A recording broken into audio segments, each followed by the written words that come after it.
Hello, everyone. What's going on? My name is Timpedia, and the TNT podcast still exists. Who knew? Yeah, I thought we were canceled. What happened? We were all busy, and I was all busy finishing up my office that I'm finally in. Woo! Whoa. I'm finally on my real computer again after literally like 5 months. Wowie zowie. Wow. We're back. Finally. Man, I wish the soundboard was working because then we could just have the wow. But no, we are back, and it is not just me. The TNT podcast has two other members, like to my right. It's Friedman, also known as Andrew, but mostly known as Friedman. And to my left. It's always just Tyler. It's all yeah. It's always. It's always been. It's always been. Hey boy, we do not have a lot of news considering how long we've been going. I mean, there's been a lot of news, technically. There's been a lot of news. We've just been bad at tracking it because, spoiler, we've been busy because our lives there's a lot going on these days. Like, since the last time I went to Virginia twice for work, I got a new job that I'm starting. There's a lot. Tim's got a lot of life stuff happening. Meanwhile, I got a lot of media stuff happening. Freeman's got a lot of guilds to war with. Tyler's got a lot of video games that he's playing. Yeah, but we'll get to all that. Video games. We'll get to all that because right now we have sad Star Wars news. Is it sad? I think it's kind of sad. It's kind of passing of an era. This is pretty new news, but just yesterday or the day before, it was announced that James Earl Jones has officially signed away his rights to the voice of Darth Vader. And they had clauses in it that both humans and AI can be used to replicate the voice for Vader. So James Earl Jones is officially retiring from the role. It's just wild to see this passing of an era. Like, remember when he came back in Rogue One and everyone was like, holy shit, they actually got James Earl Jones to come back. Because even though he's been in video games, like, it was always like an imitation voice.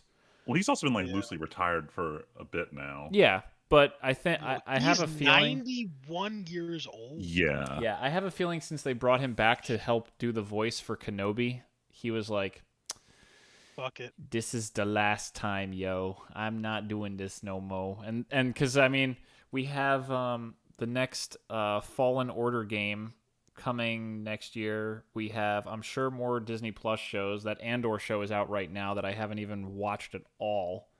I watched episode 1. It's meh. See, everyone's saying it's like the best show. Oh, yeah, everyone's hyping up this shit. But keep in mind, they did the same thing with Obi-Wan. Yeah, I don't know. Kenobi was not the best show, so, you know. But anyway, it's sad to see this passing of an era. Like, literally another person who's been there since the beginning. You know, obviously with Carrie Fisher passing away, and now James Earl Jones being like, yeah, I'm done. Even though, you know, Mark Hamill, we know, has kind of come in and helped out with like the Luke Skywalker stuff when he showed up in Mandalorian. But like, I'm pretty sure Harrison Ford and everything. But it's another sign of the era fading, and it's a weird thing to see. But yeah, I'd almost argue that this helps the era not fade. So with him signing over the voice, it means that we'll always have a very close sounding Darth Vader in any media he's presented in. Freeman, it's not that Darth Vader is going away, but it is a big. It is. I mean, it's such an iconic role to see it's like when a show on Broadway, like when the first person who did the role for years gives up the role.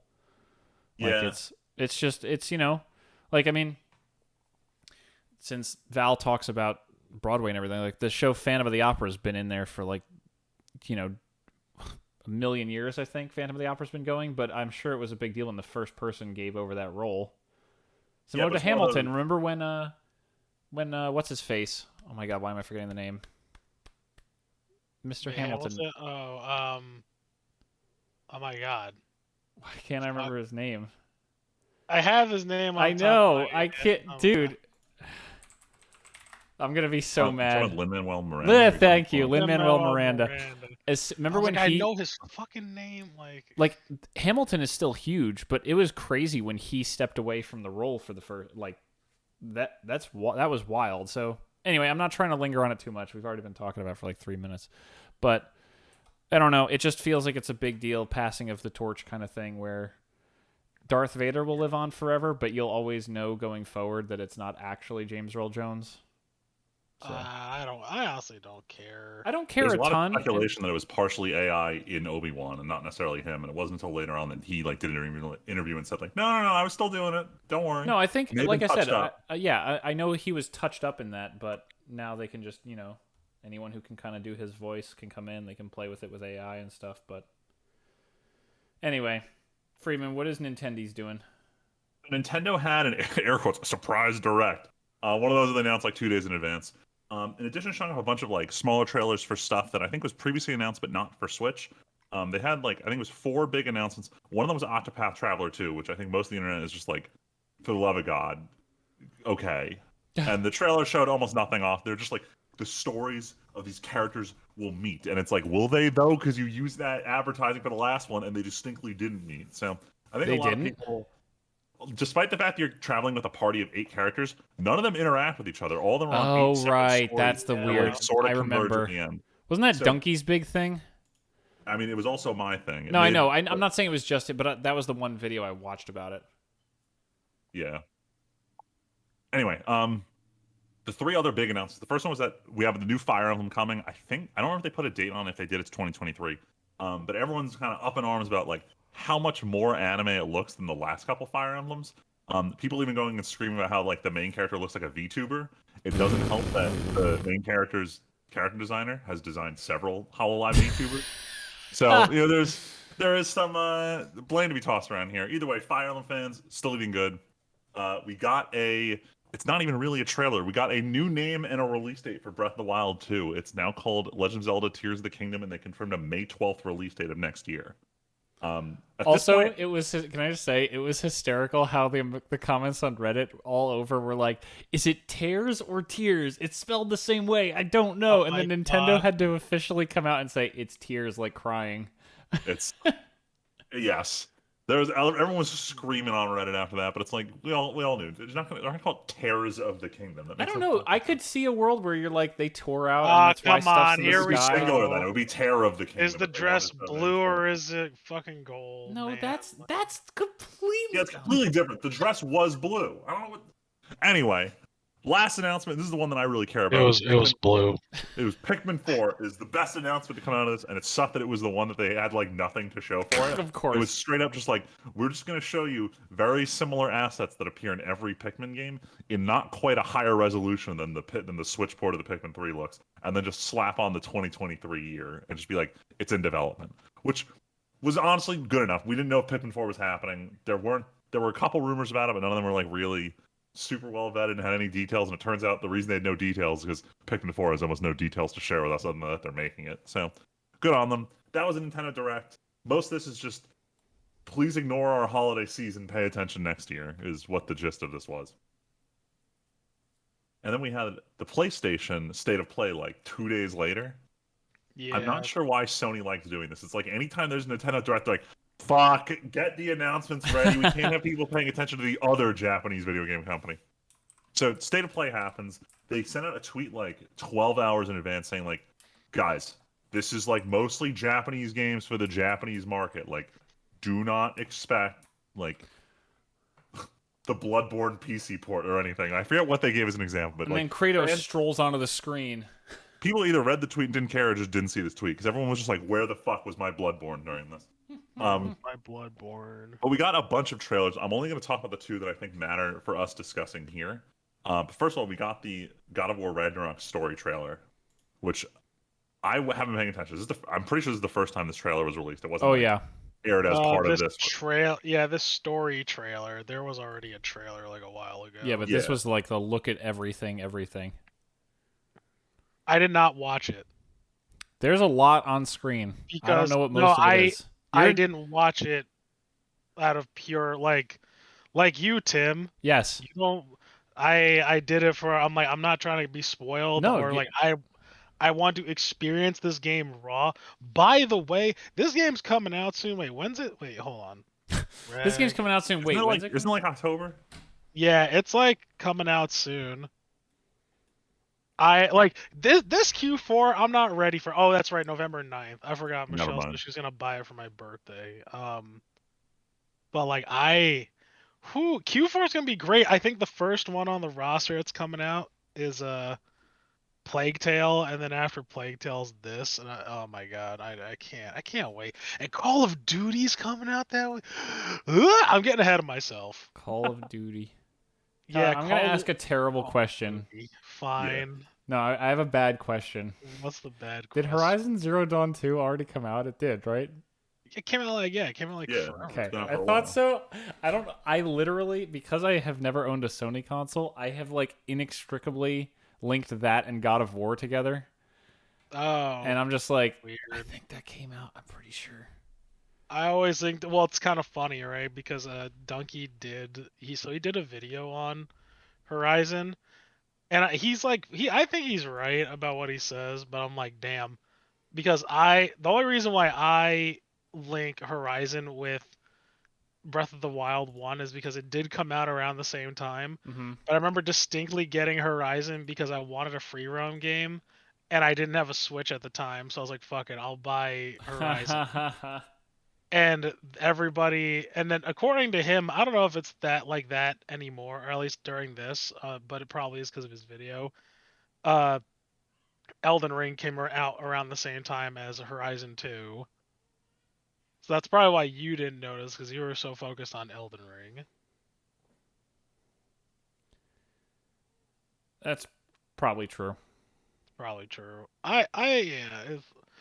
I even think I even did I did a mini review Yeah, on I it think after no. we had Look, it's all coming back to me. I just legitimately forgot because Horizon has left so little impact on my brain. it. Like, Yeah, didn't finish the first one. Didn't even really make it halfway through. I enjoyed Yeah. it. But yeah, no Yeah. PlayStation. I'm kind of glad too. I mean, I feel like I'm finally getting though to the point of why I bought a PS5 though. It only took me a while though. I still want Gran Turismo 7, but I'm waiting for the price to go down on that bitch just like a little bit. Mm. Did they fix the whole weird extra greedy monetization model with it? Supposedly they did.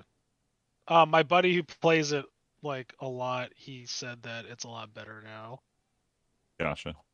Yeah, and then I guess also interesting. I need to tell Michelle. I don't think she's gonna care, but she wants Hogwarts Legacy when that comes out, Oh yeah. I kind of want that when that comes out too. and I guess it has an exclusive mission to the PS5. Yeah, I think they're getting some Hogsmeade shit. Yeah, so I'm gonna ask her. She's probably gonna say no and be like, "No, I want it on PC." Good. Yeah, she's a snob like that. This is the Uh, way. this is the way. I was talking to her the other day. I mean, just like real quick. I obviously like my PC, but there's something about like the novelty of console. I get to sit in front of my TV and just like pick up a controller and Go. Yes, I've actually You been mean considering buying more games on PS5 just because it's like I don't want to jump through the hoops to get my PC hooked up to my living room TV. well? I just want to play something. Well, but also that I mean that's you're explaining literally the reason so many people prefer console over PC is just put in the disc or open the game and you're playing the video game. To make my laziness worse, there's a separate PC hooked up to my TV. I just don't want to go through the hoops to get controllers working consistently with this thing. oh, you guys put a thing, and I'm also jumping, but like Call of Duty. Oh, you put this Call of Duty news in? Yeah, I put it in after. So I need to give gamers the take they're not ready to hear. Give gamers. Anyway, let me just go over the last thing that was in the PlayStation State of Play. Oh yeah. So we got the new. Okay, so we can't call it Yakuza anymore because was it Sega's the owners? They don't want to call it Yakuza anymore. We're now officially the Like a Dragon franchise. And they I thought announced this was oh my god, this is why this confused me so much. Fuck. what? No, I kept seeing everything like a dragon and I'm like, what is like a dragon? Is that like the sub name of the new Yakuza game? Yeah, they've just decided that because they're like branching further and further from being actually about the Yakuza, especially with the spin-offs, they're like, let's just drop it. Everyone on the internet already knows. Like this is no more like Rambo First Blood shit. Like we're just Rambo now. So the new the new Yakuza spin-off, Like a Dragon Ishin, which I guess is taking place during the I believe it's called the Bakumatsu era, basically the end of the shogunate start of the Empire of Japan when the Shinsengumi was still active. If any of you don't know what that word means, I didn't know it either until there was an entire event in Fate Grand Order about it. Oh my god, I knew it had to be related to fucking Fate. I'm currently playing through literally the fifth event about the Shinsengumi. I now know most of them by name. So suddenly seeing the Like a Dragon trailer, I'm just like, it's like, oh my god, Ryomo Sakamoto. I'm like, he doesn't look anything like the Fate version of himself. But it's interesting enough that I might jump in here. I'm not sure. I already own a couple of Yakuza games, but never if you play them. this before playing fucking Yakuza 0, I'm gonna be so upset. I'm pretty sure I own 0 on Steam, so this is a problem. Reality, I'm gonna take forever to play any of these games. Jesus. But there was a couple other things announced State of Play. I know there was some game that was on hiatus for forever called like Project Eve and got rebranded as Stellar Blade. And they had a cool cinematic trailer that was just this looks like a JRPG story, no gameplay shown. So I'm waiting to see more about that because that was my aesthetic. But I don't think there was anything too crazy otherwise announced at State of Play. I know they talked about PlayStation VR 2 not being compatible with the PlayStation VR 1. And I don't know who cares, but it is what it is. Sony's like, let's evolve the headset. Who had the other one? Behind. I mean, if you had the other one, this is your indicator to not sell your old one if you want to play your old games. Okay, hold on. Super quick divert. So I opened Game Pass for 2 seconds because I realized I haven't been on my computer in forever, and I know the GoldenEye thing is supposed to be coming someday. The second most popular Game Pass game is the Microsoft Solitaire Collection. No joke. Get the fuck Literally out. the number 2 under their most popular on Game Pass is Microsoft Solitaire Collection. What Hell the yeah. I don't know if that's ranked, but the fact that it's second is still hilarious to me. That's weird. Yes. I'm willing to bet it's like players jump on when they get their Game Pass, start downloading the games, and everyone's like, dude, Solitaire? Yeah. Like, it's a no-brainer. Solitaire. But yeah, actually, you reminded me. I forgot to talk about GoldenEye. Yes. So it was during the Nintendo Direct. They were showing up like the N64 games finally coming, and they got GoldenEye coming to like the Switch, Nintendo Switch Online plus N60, whatever the fuck they're calling it. But yeah, that was a 007 day. There were a ton of memes dropping, especially because it was Xbox followed up like in the in-between day between Nintendo and Sony about having When access is GoldenEye? They didn't give a date. Fuck. They just said it's happening. Anyway, moving on. Let's talk about this. Happened at some point in the last 6 weeks, but This happened at some point. Sony getting mad at Microsoft about the deal they offered for Call of Duty. The deal who offered? Sony offered or Microsoft? So Microsoft, when they first bought Activision Blizzard, they said that they already have a deal with Sony regarding the release of the next 3 Call of Duties, and there was a dispute regarding what they were doing following the end of that, I guess, agreement. And Sony, to paint a picture here, Microsoft is dealing with an antitrust violation over the purchase of Activision Blizzard. There are a lot of talks about whether purchasing this studio consolidates too much of the industry, and I'll get back to why this is even relevant, because it sounds like one studio, whatever, this shouldn't be an issue. So Microsoft gives Sony an offer. They do not disclose the details. Sony says the offer's bad and rejects. And the reason they're doing this, which a lot of people say, is, Sony doesn't want Microsoft to have exclusives. And that's not what this is. Sony is trying to get a better deal from Microsoft, and they know that if they don't accept the first deal, it opens Microsoft up to suspicion of, well, what are they doing? They just bought the franchise that has 5 of the top 50 best-selling games of all time in its list, and the last big one is number 20, which outsold, I think, even the last couple Pokemon games haven't beaten the last Call of Duty in sales. And I'm not talking about Vanguard because they won't disclose the numbers of this, but Call of Duty Modern Warfare. The 20th the one that people cared about. about. Yeah. Except for the originals, like none of the Pokemon games. Nintendo's best-selling games. Don't touch this. I want everyone to understand. Call of Duty is head and shoulders above all other present franchises the biggest video game franchise. This isn't about Microsoft buying one exclusive. This is about buying the biggest exclusive you could possibly buy. And so by Sony rejecting this offer, they say, hey, maybe Microsoft, maybe you should get investigated for antitrust violations here. And their play here is that Microsoft has to come up with a better offer for them to accept it and say, okay, Call of Duty's everywhere. It's not antitrust. Don't worry, Microsoft, no lawsuits or anything. This is all corporate posturing, and no one gets it. And I've seen like literally hundreds of YouTube videos of salty fanboys on either side validating why their corporate entity is making the right play here. And I'm just like, shut the fuck up. This has nothing to do with us as video gamers. This is just business bullshit, and everyone's crying. Everyone is crying about which console is better and deserves Call of Duty, and how like just it's like the console wars need to walk away and just realize this is corporate bullshit. Stop crying about this as I cry about this. As someone who like, as us, as everybody in this chat is, I never understood the whole console wars and the whole console flaming shit. Like, it's just weird. Everyone I wants always to thought feel it was validated about their decisions. Yeah, oh yeah, I guess you're right. People do want to be validated, I guess. But man, who Simple gives as a that. shit? Well, it Anyway, I just doesn't want. matter. I'm on my PC grind. I don't care. I'm not playing another Call of Duty, but I just want to get on my soapbox and yell at I everyone was for being mad like, about this. sign me up. Sign me, enlist me, bro. Like, I was like, I'm ready to drop, baby. I can't wait. Cause like Call of Duty, I was actually really pissed because I think I would have been playing Modern Warfare way past uh Cold War coming out. Like when Cold War came out, like me and a bunch of my other friends just stopped playing because the weapons started being off balance. It's dumb. Like we were trying to play regular Modern Warfare for a while, but it ended up just getting cannibalized by the by Black Ops, and Warzone was saturated by Black Ops stuff, so we were just like, fuck it, Yep. we're not playing this game anymore. GoldenEye Whatever. is not coming to PC Game Pass. Fuck. Oh, Gee. speaking of Game Pass, I'm actually gonna subscribe pretty soon to it. So, Cool. you guys have seen me playing around with that handheld emulator, the Retroid Pocket Yeah. 2. Well, the Retroid Pocket 3 came out, and in a lot of the early review videos, everyone's saying that it handles game streaming very well. So I'm thinking this is the handheld console that's the Steam Deck that I kind of want, but don't want Oh. to fork over a fortune for. So I'm thinking about getting Game Pass just to be able to play cloud games on a handheld, which means I can actually like game when I'm back in Fairlawn now. So I'm gonna try that out when I get the Retroid Pocket 3, probably sometime in the next month or so. It is only like $1 to try it out. Nice. Anyway, moving on. Gamers who just want to play Oh my hero God, this arena is so shooters and funny. don't want to spend money, but you're also a massive weeb. Well, I got the game for you.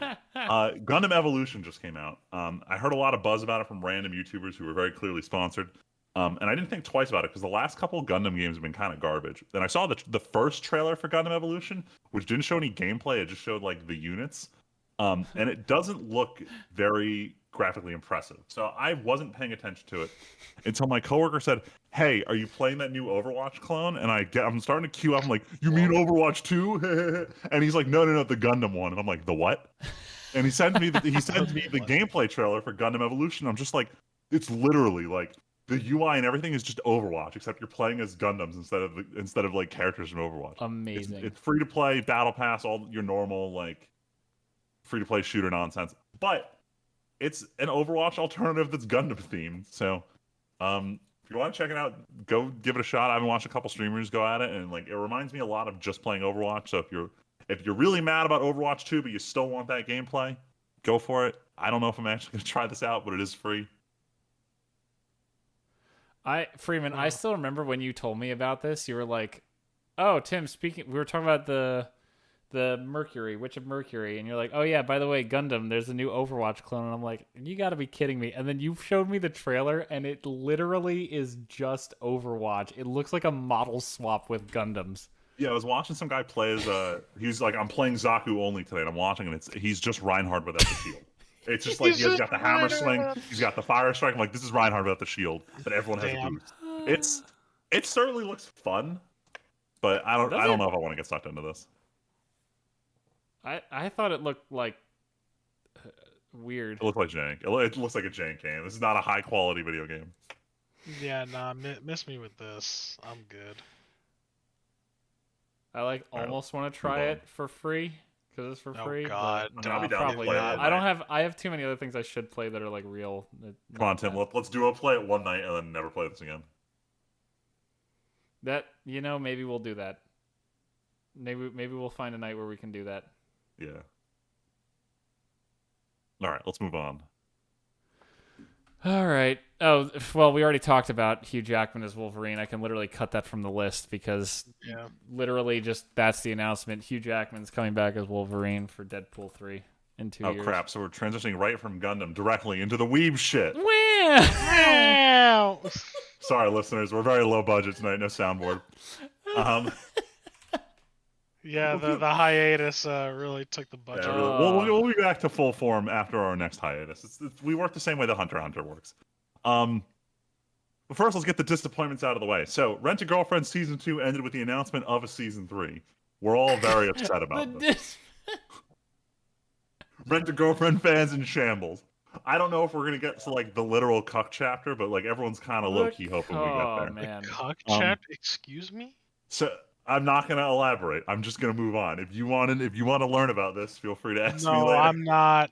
I don't want to get I'm demonetized. old I was like, enough. miss me with that shit. I'll say I'm old enough to know. Like, I at one point in my life, Freeman, I would say, yeah, I am gonna watch this No, potential. you should not watch this show. As someone who's watching it, I'm saying, don't watch this. I know, and I'm telling you, I'm like, I'm old enough now to know, like, yeah, I definitely don't want to see this. Like, definitely, like, certain age comes wisdom, and this is my wisdom. Don't worry, you don't have to watch it, because once I'm done with Season 2, I am going to recap it in 3 minutes or less as part of the Weeb shit. I don't want a recap of the cucking, please, thank you. We haven't gotten to the cucking yet. I need to set you up for why that's going to happen next season. Anyway, the next big depends on if you're a Genshin fan or not, but Hoyoverse announced that they're collaborating with Studio Ufotable on multiple anime projects, which has everyone very worried because it means that Ufotable won't be able to work on other shit. Are they going to work on Demon Slayer? Where's my Fate Root adaptation? We don't know. Who gives a fuck about Fate? We need to finish Demon Slayer. It's Genshin, baby. Genshin. No, please. Money, please. Don't go to the dark. Don't go to the dark side. Please finish Demon Slayer. If the whales can pay for an FGO anime in 2018, then the Genshin whales can pay for a Ufotable anime in the current year. Yeah, money. On IGN earlier, I was looking for articles, and it's like, oh, celebrating the 3.16 or something release of Genshin Impact. Here's all the changes. I was like, Jesus Christ, this game's on version 3 already, or the third major release. Oh my God. I don't know. I don't know why they like publicize their version number, because like if I go to Guild Wars 2, we're on version like 128 or something. Like it really doesn't matter. Well, it's because we're in the modern trend of not naming expansions and releases. Fortnite is like, I think I saw an ad for Fortnite the other day, and it's like Fortnite Chapter 3 set like Season 3 Chapter 4. Like that's all they all do now. They just go by a number. Yeah, but it's like I haven't seen other mobile, because I don't play a lot of other gacha games. I follow along with the communities, and I don't know how many refer to their games with version numbers. Like I know Fate has gone through 3 engine ships, and they don't talk about the version number. You can see it on the Play Store, and it doesn't really matter. But that's just like something that's very, very Genshin. Either way, in terms of most anime news, this is that part of this. You guys have heard me say this 1,000 fucking times. We've been doing this podcast for like 4 years now. But we are at the tail end of a season. Most of the news about stuff upcoming has already been announced, especially because this is set to be the most jacked anime season of the last 3 years. Absolutely wild. So what's going on? Aniplex is like, let's have a festival weekend where we're just going to announce everything we own. Which, it turns out, Aniplex owns a lot of fucking shit. Because, like, I had to get to, like, the 4th page of the subreddit before I got away from, like, a new announcement or a new trailer to just, like, look at episode discussions. I'm not going to talk about everything here. I'm just going to talk about the stuff that's, like, relevant to us. But we got announcements of new anime projects in the works. We got Rhapsody Doesn't Dream of Buddy Girl Senpai Season 2. And they are also not changing the name. They're keeping with Bunny Girl Senpai, which is weird because that was the title of Book 1. Mm-hmm. Either way, we're getting to Season 2. The Peggies are not returning because they are on indefinite hiatus. So we might get the singer to come back, but we're all going to miss that first season OP. You should clarify who the Peggies are. The Peggies were the band that did the Rascal Doesn't Dream of Bunny Girl Senpai Season 1 opening. And for anyone who has the misfortune of watching Rent a Girlfriend, they also did opening 1 for that. Misfortune. You keep talking about this, and you're like, oh God, I can't believe I have to watch this show again. Like I was so close to dropping Rent a Girlfriend Season 2, and they had back-to-back spicy episodes in a row. And it's like, God, I'm keep so pulling mad me back in for wanting to know what happens next, knowing damn well that nothing is going to happen next. My Lord. Like, I hate it. Anyway, we finally got the long-awaited announcement of a Fate Strange Fake adaptation. This adapts another Fate side story where there is a Holy Grail War happening in America, while simultaneously a fake Holy Grail War is also happening in another part of America, but one person is somehow drafted into both Grail Wars at the same time and needs to figure out why is it happening.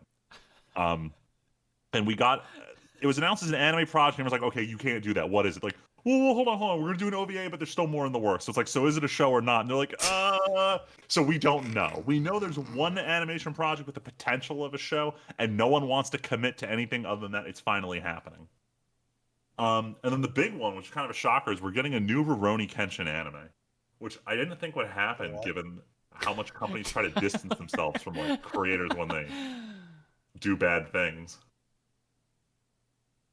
Do you want a recap on what the bad thing was?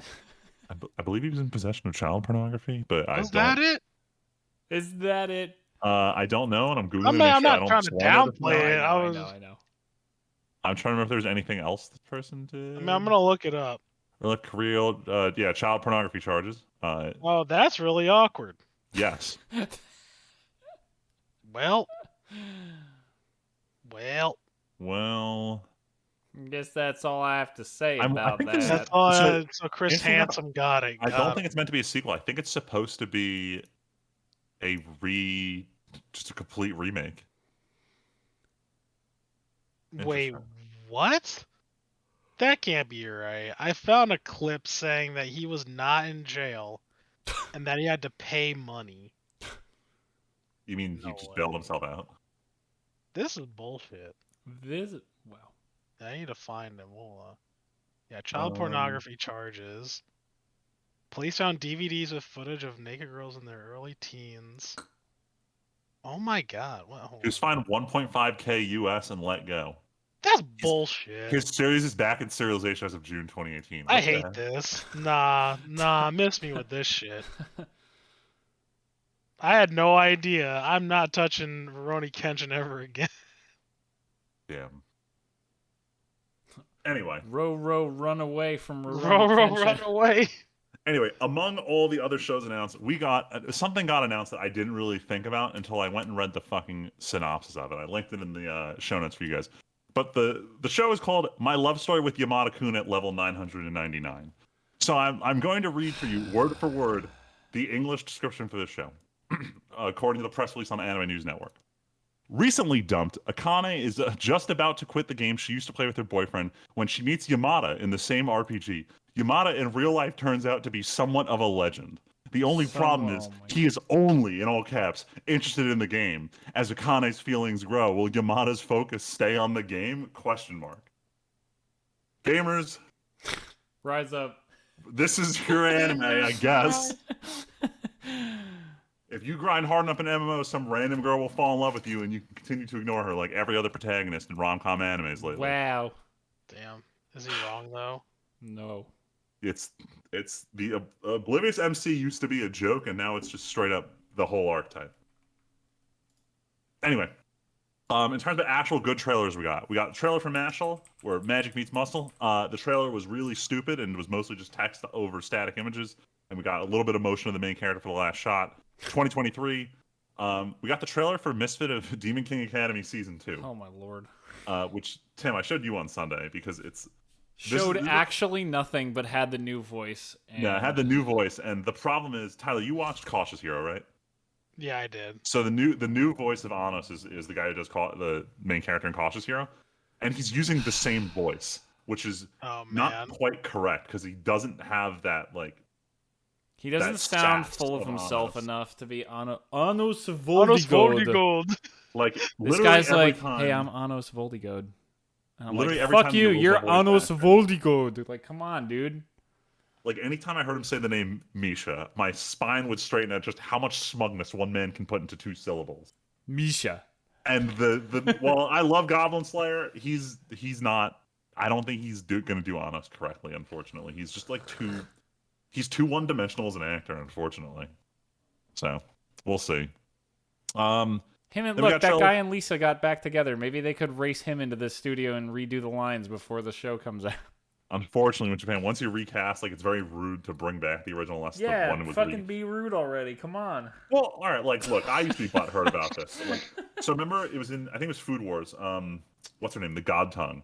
Her voice actress had to undergo throat surgery and had to drop so many roles. Like she was the main girl in Fate Grand Order until she got dropped. And then my favorite girl, who voices Megumin, Rie Takahashi took over, and like none of these roles ever came back, and it's very unfortunate because she's back to being an active voice actress. She just doesn't have any of the characters she used to because they got reassigned, and it's just not something they do, which is unfortunate. I wish they would, but it is what it is. And then 3 more trailers. We got Tomo-chan as a girl. I literally described the plot earlier when I was talking about gamer anime. It's literally just oblivious guy, except this time she's a tomboy. That's it. That's the show. Then we got another trailer for Bleach, centered on Ichigo's like real world friends and just giving them basically a character trailer. Seeing more of the animation, it's looking like it's going to be decent. What can I say? It's Bleach. Keep your expectations at Bleach level. And the last most interesting one is we got 2 separate trailers for the Nier Automata anime that is actually happening. And we got trailers for 2B and trailers for I think it's 9A, 9S, I forget what it is. 9S. 9S. And the show seems to it's not a CG anime. There were like big shots that involved CG, but the characters all had scenes where they are clearly 2D characters on 2D backgrounds. So I'm not sure how much CG the show is going to use, but the fact they didn't show the characters in CG and show them in 2D gives me hope that this is like an actual real adaptation, not a Netflix let's phone it in type thing. So overall, good stuff to be hyped about for 2023. By the next time we record, I don't know how much of the next season will start, but I know for a fact that Gundam Witch from Mercury comes out on Sunday. So we'll have at least one. You know what comes out sooner than that? Before October 3rd? October 1st. I said it last Sunday for next Sunday. It's What's going to be Saturday? Saturday is Spy X Family, my guy. Oh shit. That's what I said on Sunday. I'm like, Sunday means we're going to start watching anime together as a group again, and it's going to be Spy Family. Good. Implying that everybody's gonna come over early enough to watch it. Well, Tyler, you already don't want to watch anime, so maybe we'll What just. the hell? I'm down for what? Yo, you guys are the one who wants to watch What We Do in the Shadows, and I was down for that. It was a good show. Yeah. But we could have been watching some other stuff. I'm just full disclosure, because you brought up that show. It's like that show is a little too goofy for me. I couldn't do it. We've been watching it as like our. So Val already watched the whole thing, of course. We've been putting it on just as the show to have on now that we're finally slowing down with the renovations. Having time to like watch something over dinner. So that's just been the show that we throw on, but we're going to finish it soon. I might actually talk about it. I just realized by next podcast I might have finished the show.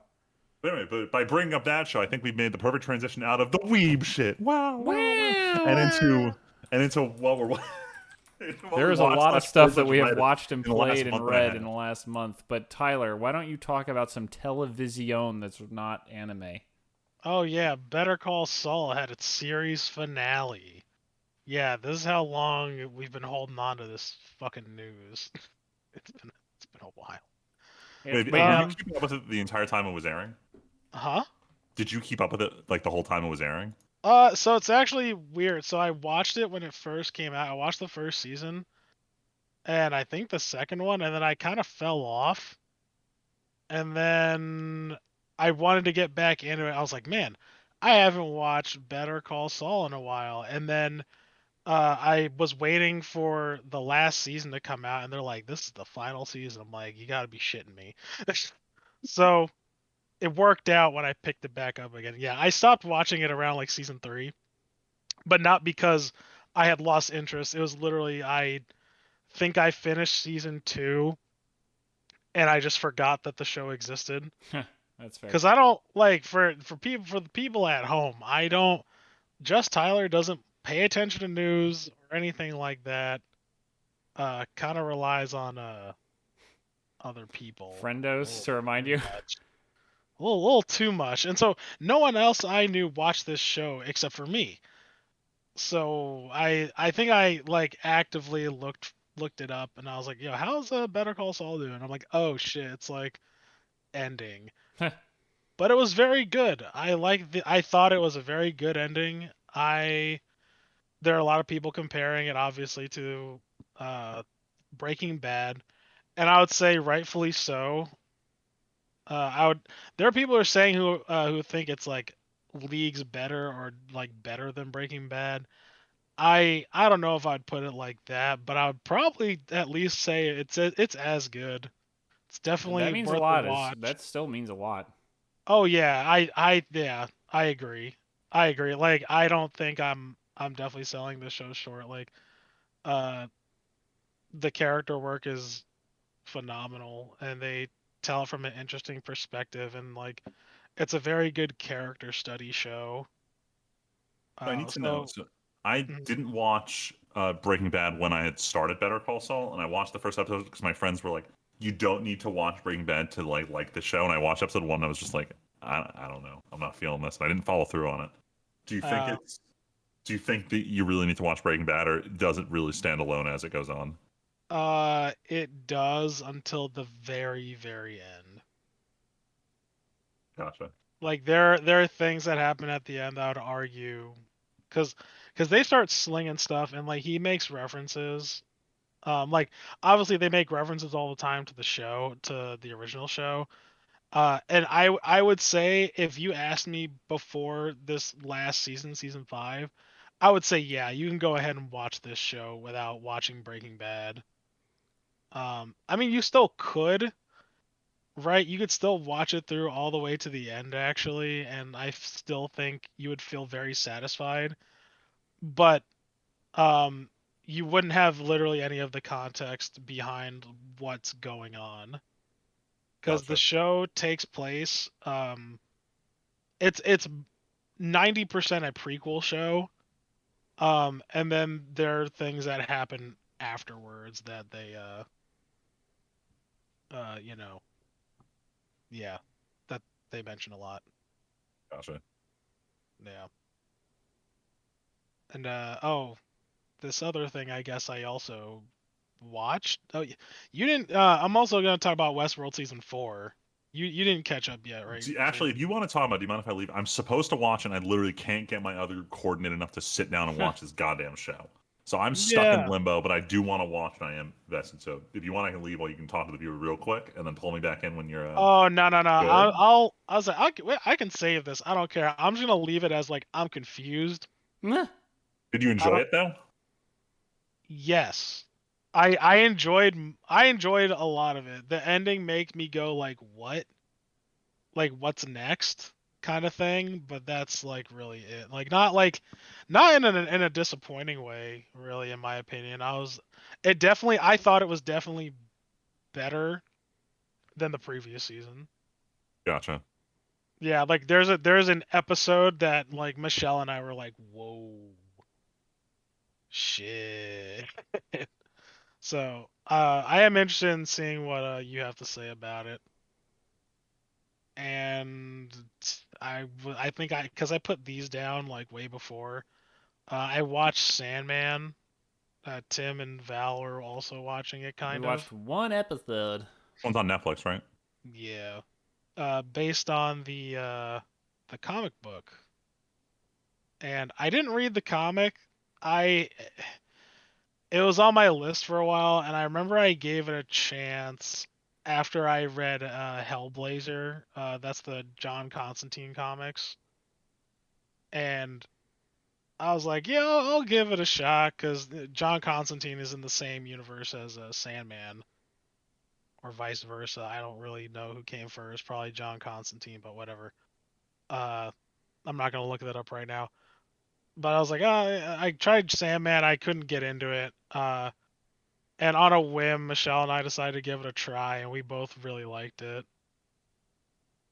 Uh, yeah, no. Do you plan? I was like, you plan to keep watching it, right, Tim? Yeah, we enjoyed the first episode. We just watched it before I went down to Virginia. Was traveling a few weeks ago, so like we just haven't had a chance. Plus, like I said, what we do in the shadows is much more bite sized and easy to do.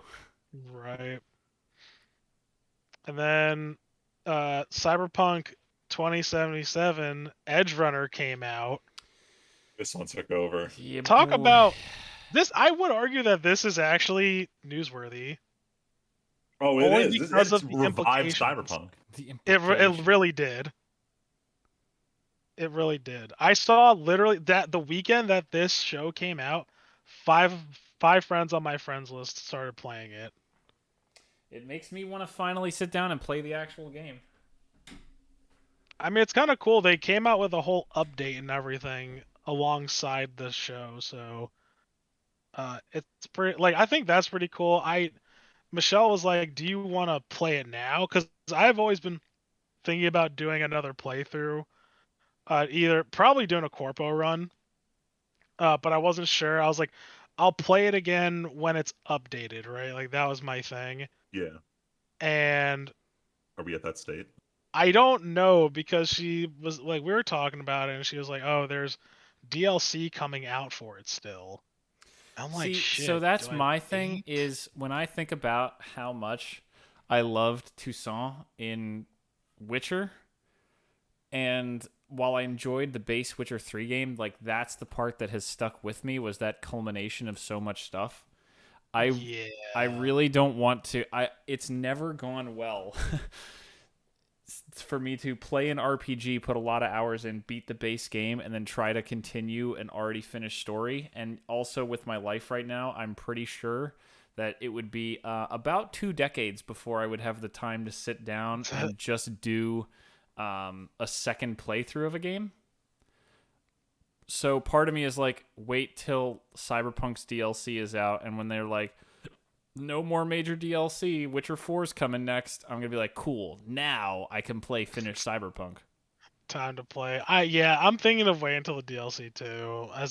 As much as I want to check all this stuff out, I kind of Do want to you just really want to wait. play it again just for a new path and some other stuff, and Yeah. then do it again Hold for? on.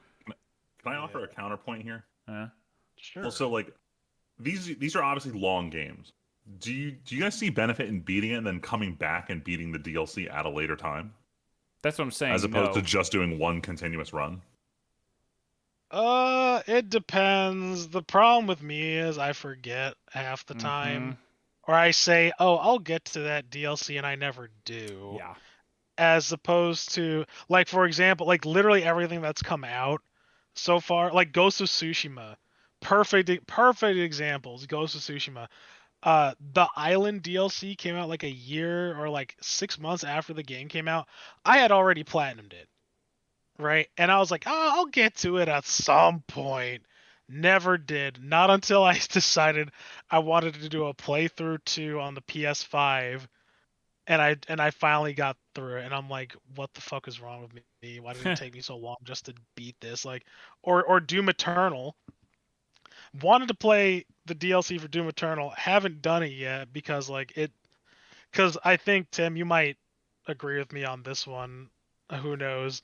But it's like once I beat the game, it's like, oh, it literally gets shoved off the shelf in my brain, and I don't think about it. Dude, I so literally, I have thought a couple times, dude, I recorded that game during fucking COVID in 2020 when I was still working my old job and living at Val's family's house. Like, it has not even touched my brain to open that up and finally play the old gods at all. Yeah, like Like, especially considering I didn't love that game as much as the first one. I like if you told me Doom 2016 fucking DLC came out, I'd be like, shit, now I gotta boot that up because that's old enough. But like Doom Eternal, I'm still like, nah. exactly, and you're just like, oh, whatever.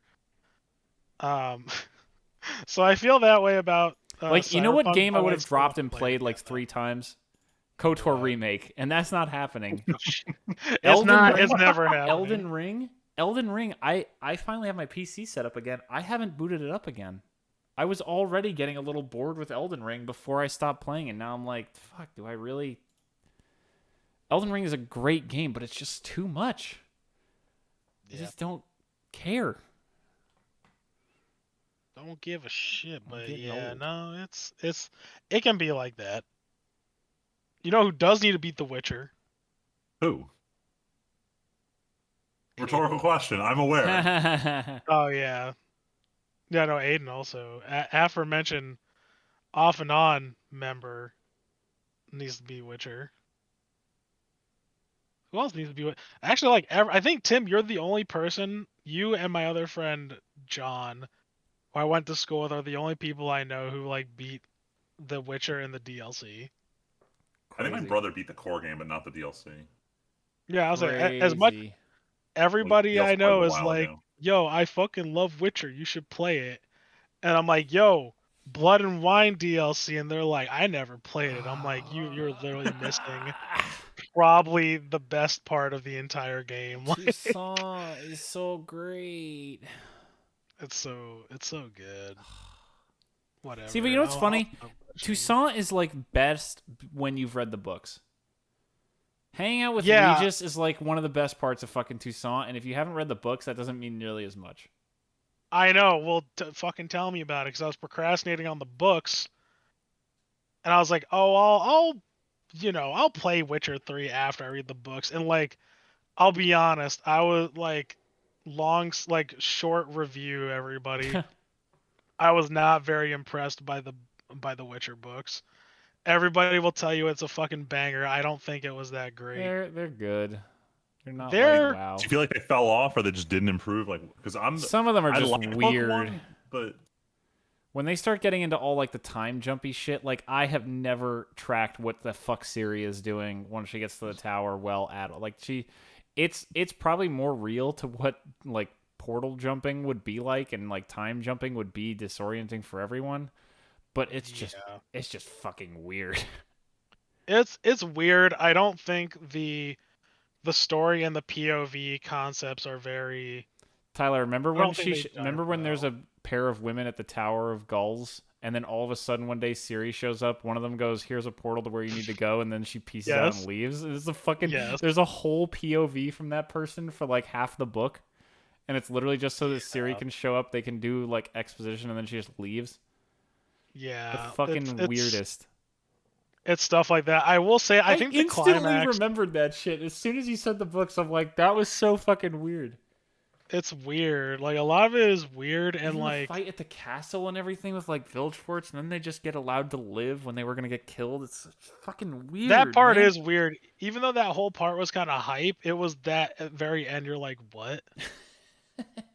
And like, I tell everybody, I was like, listen, read the first two short story, like Sword of Destiny and what was the other one? Last Everything Wish. up till Ciri and Geralt meet in that field is good. It's so good. I After that. remember like getting kind of teary-eyed when they finally meet in that field. That was so good. Yeah. No, it's good. I like those And two. that's why the show fucked it up in the first season. Yeah. It's still, it's still whatever. I'll still watch the show. I think the show's kind Speaking of which, did you ever talk about season 2 of the show, Tyler? Oh, I don't think I did Wait, actually. hold on. Talk about the show, then we never actually talked about Edge Runner at all. Oh shit, we didn't We talk about literally it. didn't talk about how Edge Runner is. Oh fuck. we just talked about We CD said Projekt Red. Edge Runner, Cyberpunk game, Witcher books, Witcher show. Yeah, that's a little weird. Show. All right, quick. Yeah, quick. No. Do the Witcher show thing. Yeah. Oh, No, talk Awesome. about Edge I Runner, No. then talk We about already Witcher, then finished the we'll loop. continue. We already finished the loop. Let's go back to Edge Runner at the end and then switch topics. well, We're already I on think the show. season 2 was just okay. I don't think it was like anything special. I heard a lot of negativity about season 2 of The Witcher. Yeah, like it was honest. A lot of it was kind of boring actually. Now that I'm trying to remember stuff. Doesn't like A lot of it was Yennefer just try to kinda kill boring. Ciri or some shit at some point? Like, Yeah. All right, you know what? Maybe it wasn't that great as I think about it because I don't remember shit from it. damn. I honestly I remember don't. seeing like, that on Reddit, and everyone's like, season 3, woof. there was some questionable things where I was like, well, that doesn't make sense. Like there are some out of character moments that didn't make sense for Yennefer, but that's been happening since the first season. So I'm like, okay, I guess. Hmm. Oh, but there was a 10 out of 10 scene because maybe it wasn't the first season, but they had the Geralt bath scene. Yeah, that was right in the beginning, dude. That was season 1. Was that season 1? Oh shit. Yeah. Yeah. See, I don't remember shit from season 2. I'm gonna say, because I don't remember shit from season 2, I'm gonna say it's bad. There, That's a decent metric to use. called it. Like I honestly can't remember much like at all. Hmm. So yeah, maybe, and I would say, hey, maybe I should rewatch it, but I really kind of don't want to rewatch it. Yep. Something. The elves are always pissed. All right. Goddamn squirrels. Edge Runner. Edge Runner. 9 out of 10 Animation on was my good. anime list. If I Highest actually got non-violent the, score I can give. yeah, if I could do it on my anime list, I would probably give it an 8 with an asterisk. Why? I did not like the narrative at all. I think some of the dialogue writing isn't great. I think the story is totally fine. I just don't like it. I think it's Damn, actively don't like it. I actively don't like it. Like after I literally slept on it and I was like, man, this actually kind of disappointed me. Damn. No, I don't know if I agree with that. I think it was serviceable and it was a good story for Night City to tell. Well, that's my thing. It was serviceable. Like how Sure. many times are we gonna like so here's my other thing too. I'm kind of going into coming in at this from a perspective of like from like number one, this genre just being my thing. Like out of all the genres I consume, like this is my favorite. I've consumed like a lot, like pretty much if it's cyberpunk, I've been trying to ingest it, right? And recently I read well, I guess it was a little while ago, but I read Neuromancer and I put it on this list. I watched Johnny Mnemonic, right? Literally both stories, well, I guess mostly Johnny Mnemonic is like this guy has a thing in their body and the more they use it, it's gonna kill them. And I'm like, all right, how many times is this theme gonna keep happening at all? Like, I don't know. I thought it was a much better story told in the actual game. Like the narrative in the game was much better presented than oh kid like it. I feel like this is just like an how do I put it? I feel like I'm explaining this kind of poorly. Like it feels like just an average thing that happens Mm. in Night City. Like it doesn't feel any special. Like oh, kid gets thing, kid goes off the fucking rails. But isn't Like that kind of the point? I don't think so. I'm I just think that bored. see, I think that's what they're going for is It's that just they're boring. like, yo, Night City fucking sucks. Everybody either just kind of rolls over and does their thing, or anyone who shoots high is gonna get fucking chopped off because of Well, by the corpse we anyway. literally get that. We get that from the game. We get But that I from didn't. the multiple perspectives in the anime. But I didn't play the game. That's fine, but you don't need to. But like, you did not play. If you don't play the game or play the tabletop, like, or know any of that lore stuff, like by the first episode alone, the world is established very well in the show, and it's very clear that this place sucks. And like I think it does like I would say the first two arcs, like which are the first like three or sorry, first 6 episodes, illustrate a lot of things very well. I would say it's like arguably very good writing. It's just That's how it fair. ended for me. Because it's almost like, okay, I feel like my time was wasted because it's like, okay, you showed me all this. Like, I knew this was going to happen. Like, the least he could have done was put some kind of fucking twist, I guess, at the end. But it's like, I'm just kind of here. Like, it's like you got to the end of the journey and you're like, well, yeah, obviously this is how it was going to end up. I don't know. I might have been expecting maybe a little bit too much, I guess. Well, I expected a lot from those first 6 episodes. I was very engaged. That's fair. I don't know. I think so much else was so strong about the show that I don't hold some. I don't think bad, just more basic storytelling and writing against it at all. Like Tyler, one thing we both said, and then Freeman came over and Freeman agreed. I think is that this is the best thing about this show is that it's restrained Trigger, where Trigger can't just do the batshit stuff that like turned me off to like their Star Wars Vision stuff, and just makes some of their stuff too over the top. Look, man, I still insist you gotta follow through on Kill la Kill. I know why sometimes it's good when they do this. Yeah, I I'm not mean, saying it's not, but like when they can't just go to space and they have to make a guy with a gun interesting and followable, like with the action, it produced some really fantastic results. Like they couldn't they managed to go bigger and go more intense with the cybernetics and everything, and like they took it over the top, but they can't just have they can't slaughter 10,000 guys in one shot, or you can't go to space. I mean, Yeah, I know. You might.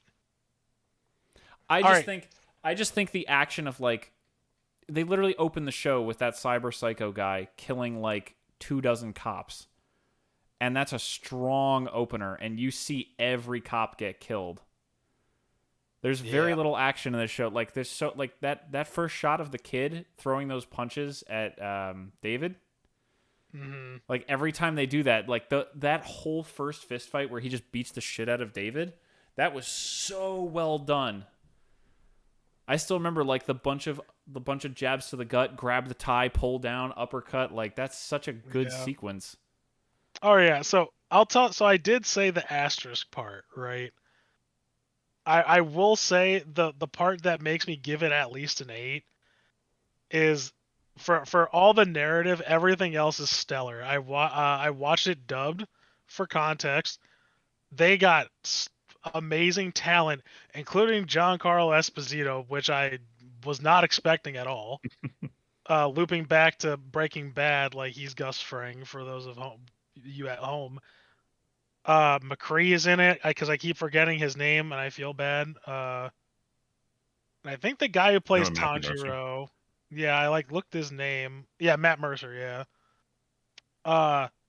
The lighting. Oh my god. The lighting in this whoever the deep if whatever equivalent of DP or whoever decides to do lighting like that needs some kind of fucking award or something like that. It was incredible. The animation, I love the animation. The Sandevistan, I don't know how you pronounce it. Oh my god. His implant, every time he turns it on, looks fantastic. Yeah, it's cool. It's really cool. This show is cool. I think bless if you're into and also the accuracy of everything about the game they kept in this show. Every place that they go to, you go to in the game. It's all a real place, and the fact that they kept that fidelity as a person who has played through the game, it meant that much more to me. The level of detail that they went to really put this together. I think Studio Trigger, this is probably, in my opinion, they're probably their best work. I'm gonna ask if this is the best video game anime, the best video game adaptation into an anime. What was the other one? Halo. I'm gonna cry. All right, I'm gonna ask again, because you said something that wasn't real. Wait, what? Yeah, what other video games got made into anime? There was anime based on Street Fighter. Oh yeah, there's Street Attorney. Fighter. Wait, who? Ace Attorney has an awful anime. Oh, I've watched both seasons of it. Yeah, it's not good. Shenmue had one. Dota had that one on Netflix. Sonic X. Oh, that's right. Resident Evil. I remember watching the Sonic Adventure 2 part of it and being so disappointed. Tyler, I know you said great things about Resident Evil last time. Oh God. Ingress, the animation. I forgot Devil May Cry. That's the greatest anime about it. Man, that's so. Would you count that as an adaptation? Because I feel like it's so far removed. Oh man, all the Persona. I'm kidding. It's just because bad. Google threw it up. Yeah, true. Yeah. I see you did the same. Yeah, just look at what all the Google things are. Yeah. Now this is a good question. I would say it is probably the best, though. I'm not gonna lie. Whatever I might have watched, I would say this is probably the best. Oh yeah. Shit, I kind of want to watch Street Fighter though. That's kind of dope. All right, let's move on. We're not making a lot of progress. Yeah, we did a big loop-de-loop, so that's what happens. So like Freeman mentioned, the anime season is winding down. A lot of shows are going to be done in the next week. Like tomorrow, Made in Abyss's finale comes out. 3 episodes left. Call of the Night ends this week. what else do I have on my anime list real quick? And then the only other thing is Uncle from Another World, and that's delayed. And Yeah, it'll be picking up again this time next Devil season. is a Part-Timer, which has been radically disappointing. But the big hype for the season, Overlord Season 4. Val and I finished the season finale today. Oh God. Where do you rank it against the last couple seasons? This is the best season since season 1. Ooh. This season had everything. It had better animation. It had a good opening. It wasn't the best opening, but it was a good opening. It had good storylines and arcs that were interesting. The last this final episode pair of episodes has been a wild fucking ride. I messaged Luigi after this was over. I was like, man, I can't believe this is over. He's like, yeah, I'm really sad, but it kicked ass though. But yeah, it's there was a funny Reddit comment where someone's like, oh, one of the sequences at the end of this episode had more budget than all of season 3 had. But yeah, there was a few. I wish this season had like a second core to kind of spread some of this stuff out. And I'm really excited for the movie that happens in the middle of this season. That's going to come out, I think, next year, hopefully. So I'm glad to know that there is more Overlord content coming, and I really hope that movie does well, because as soon as there's enough content for a season 5, I'd fucking love to get it. But yeah, this season was awesome. Overlord is just still an absolute blast. I Made in Abyss is like the best story, but Overlord is the thing this season that I was so hyped to watch, and it absolutely lived up to it. That is your show. It is so fun. Hey, to be fair, Luigi also low-key absolutely loves Overlord as well. Oh, why? I just don't want to be caught up on season 4. I feel like he doesn't talk about it much. He doesn't talk. To be fair, he doesn't talk about much. Damn. Do you ask him? What? Recorded pod. Yeah, ask him. And I asked about Overlord, and he's like, "Fuck yeah, I'm loving it." He's watching it faster than me. Damn. I don't think he's watching anything else this season. Like, he's not even watching. Yeah, he doesn't. Trash Fire Rent a Girlfriend season 2. Yeah, he isn't watching much of anything. I don't even know what he's doing. He's too busy having a girlfriend and doing stuff online, and I don't know, working. I don't know. He's got to be playing something. So he's not playing WoW anymore. So I don't know what he's doing. True. No, he's probably hanging out. Yeah, there you go, just hanging out. Well, there's also a much shorter thing. Tyler, I don't think you watched this. Yeah, because we talked about this on Sunday and you hadn't yet. Freeman, you watched it first, and then I got around to it, I think, while I was in Virginia traveling. While I was in Texas, actually. The prequel episode for Gundam The Witch from Mercury came out on YouTube for free. Yeah, it came on the official Gundam channel, who will like occasionally put out episodes of random shit for free. But they put it up with subtitles in like 27 languages because they are aware of Gundam's international appeal, and if they can get everyone to watch the prequel, then maybe, just maybe, they'll buy this brand new kit we came out featuring the Gundam from the prequel. I will say this design is pretty slick. I was hesitant when I saw the initial 2D designs, but seeing it in motion was impressive. This is the drone Gundam. This is the Gundam that has the little sub drones, and they made it work. And it's pretty slick. The way all the model set. Huh? You're talking about a new model set you're talking about? Well, no, it's He's saying they're gonna buy the toys Gundam as soon as the new Gundam comes out. Oh yeah, war is bad, buy our Gundam models. It used to just be war is bad, robots are cool, but yes, that is the current official stance, Tyler. Yeah. But yeah, they already came up with a high grade version of the main Gundam, who is featured in the prequel. Of course they did. Fuck. I'm fucking shocked. No, but it's a pretty slick show. It definitely is starting off.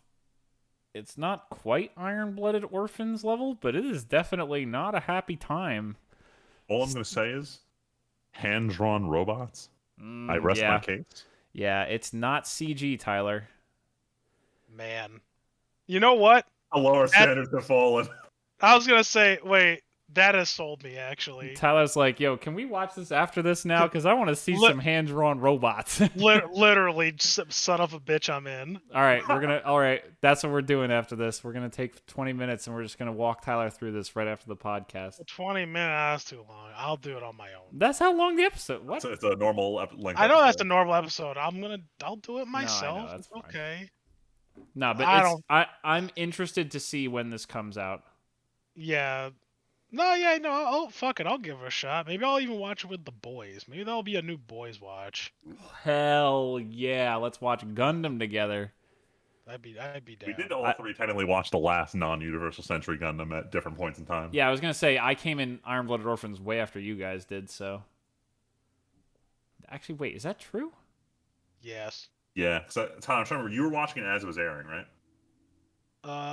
Did I? Because I watched season 1 as it was airing, and then I watched season 2. Like, I was only with it for about 10 weeks, and then I caught up like a couple months after it finished.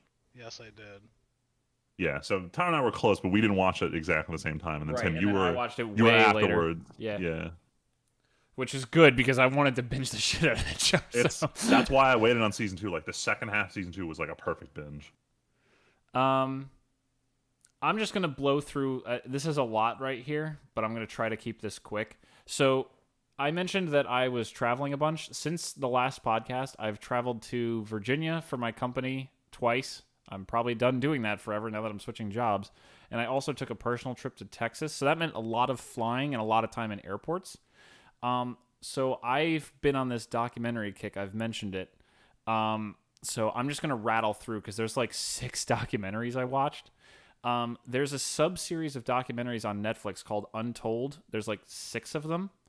I watched 3 of them so far. One of them is a 2-parter.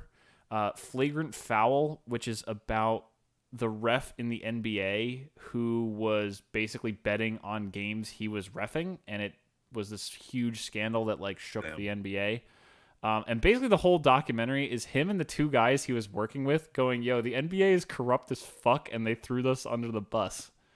Damn. And that's basically the whole documentary is the guy's like, yeah, I didn't really earn a lot of money off this, but I'm definitely not the only one. And then they're like, officially, the NBA has stated that they're the only one, that this guy is the only ref who ever did this, and we investigated, and it's all good. So that's spicy. Then there's a 2-parter. I don't know if you guys remember this name, Manti Te'o. Does that name ring any bells at all? Okay, that's fine. Right when we were graduating high school, he was this like prodigy football player coming out of Notre Dame into the NFL. And he got up at the beginning of his senior season and he was like, yo, my girlfriend and grandma died on the same day. And then there was this massive scandal because it came out that his girlfriend wasn't real. He basically got catfished. Damn. And it fucked up his career. And there were memes about him being an idiot and dating this a non-existent girl and everything like that. And they basically find the person and they interview him, his family, this person.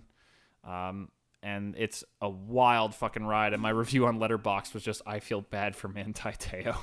He seems like a really nice kid, and boy, he just got fucked over. I feel bad for this guy, damn. But it was certainly a wild ride, and it's a 2-parter for a reason. And then the last one is Race of the Century, about how after 120 or 30 some years of America always winning the yacht race, the America Cup, an Australian team comes up, has this insane design for their yacht, and wins the race. It's just kind of cool. I remember getting excited, like on my plane ride. I was like, "Hell yeah, go Australia, beat America!" Wait a minute. I'm not supposed to be saying this, but there's like this big hype. The guy who was the Prime Minister of Australia gets on TV before their last race and sends them a message like, "We all believe in you" and everything. It's really cool. It's one of those inspiring sports stories, but I want to watch the other ones. This whole Untold sub-series is pretty well done, pretty well directed, well shot, and they have good footage and everything, and it seems put together pretty well. Then there was one called Fire, the Greatest Party That Never Happened, about Fire Festival. It's basically all the people who got fucked over by the scummy managers of Fire Festival. Did they get the actual people who went as interviewees? there's like one or two people, yes, that are people who attended, but there's actually people who are like the people on the island who, like the woman who ran a restaurant that got screwed because Fire promised to pay her back for taking care of their guests and they never did. So she was like out her entire life savings. The guy who organized the local laborers to build this place, who got ripped off and had to flee the country for a while because people were banging on his door looking for money. Guys who were developing the Fire app, which was like funding all of this stuff initially, and who basically had to shut their whole company down and find other jobs because Fire Festival. I didn't even realize there was a Fire app that was supposed to be about connecting people with celebrities and like basically kind of like Cameo, but like in person and other events. And they're like, yeah, we had this whole app that was going, and then Firefest turned into its own thing and then just killed everything. And it's just really interesting. Frankly, it shows just how shitty prepared these guys at the top were, and they would just pull money out of nowhere. And then literally, it goes on to talk about how the guy pays bail, avoids jail, and immediately starts trying to scam people again to make his money back. Damn. And it's just like, wow, these are some shitty people. Including this guy who's like, I was working with this Billy guy who's the head of the whole thing. I was working with Billy for 20 years, and man, I knew he was a good kid, but... And then it just cuts to like Billy left and then immediately started scamming people with this other random guy. And it's like, wow. That's a pretty good one. I'm almost done. Documentary that isn't amazing. There was this one called Perfect Bid. It's literally just the story of a super fan of The Price is Right who like has one of those brains where he just digs into a show and he like remembers every number involved with it. And it basically culminates in him giving a number to a guy he was friends with on stage that was exactly right, and he won like $20,000 worth of stuff, and everyone loses their minds. It's really kind of lame. Like, it's cool to see this guy that's like a super fan of the show and his whole life experience with the show, but it's really kind of a nothing burger. Like, it's a story that doesn't really matter, as harsh as that is. And the last one, is The Last Blockbuster, which is literally a documentary about the fall of Blockbuster and what the literal last Blockbuster in the world looks like right now. And it's a lot of interviews with the woman who is the manager there. And you guys would even find this funny, how she has to... Because people have interviewed her for years, apparently, or maybe it was this one documentary being shot over years. It's like 3 years ago when there was only like a couple stores left. She talks about having to buy PCs from closing Blockbusters to pull components out of them because no one makes those components anymore. Oh God. It's honestly funny. I kind of want to show you guys that bit of it. But it's literally her like, yeah, I had to teach myself how to scrounge like CPUs and shit out of these other Blockbusters that shut down. I'd like steal parts from their computer. That's wild. But yeah, that's a fun one, and that's kind of a feels good one because it follows. It's not amazing. It's a lot of like B-list celebrities going, "Wow, remember Blockbuster? That was crazy, man." But yeah, they're all fun. I would say the Untolds and the Fire one are cool to watch. Last Blockbuster's okay. It's kind of feels good. And Perfect Bid, you probably don't need to watch. It's just it's literally just mostly interviews with one guy in different places. Last thing I'm going to talk about that's on Netflix. British Baking is back. Oh God. That's all I'm going to say. It's a new season. We're in the tent. It's all happy. Everyone. Is it any different from previous seasons? No, and that's what's perfect about it. It doesn't matter. It's just the same show. Paul Hollywood, Prue, Matt, Noel. It's the tent. It's good. It's happy. It's a fun Friday night experience for me and Val. That's it. It's literally just more British Baking. It's a reminder to everyone who watched British Baking. It is back. Please go watch it again. Whew. Damn. Now I'm done. Go ahead, Tyler. You done? Oh yeah. Hear about your games, Tyler. The games that I beat since our last talk. First up is Police Knots, a Hideo Kojima game. I think I talked about it. That I was playing it. I was off and on. We were watching you play it for a little bit. Yeah, I stopped playing it for a bit because I decided to play through the entire trilogy of Mass Effect. Then I beat it. I'm like, nah, I should probably go beat Police Knots. And I beat it. I had a great time with it. Probably never gonna play through it again because how much of a pain in the ass it was. Damn. Like quintessential like early mid 90s like point and click adventure game. Like it was cool. Like I like the animation and like I will say like this is a story like a sci-fi story that's definitely ahead of its time. Like ahead of its time as in like story choices wise like they get into things like actually living in space. Like if humans were to actually live in space, like this is what it would probably take to actually live in like 0G and how it's basically not very viable. Um and so I thought it was kind of interesting that Kojima touched on a lot of these things, but I will say tonally it is like you could tell its age. Like the main character gets to like grope these women and like say very vulgar things. I'm like, this would not be able to be. And he This just would like not gets be away with it. made.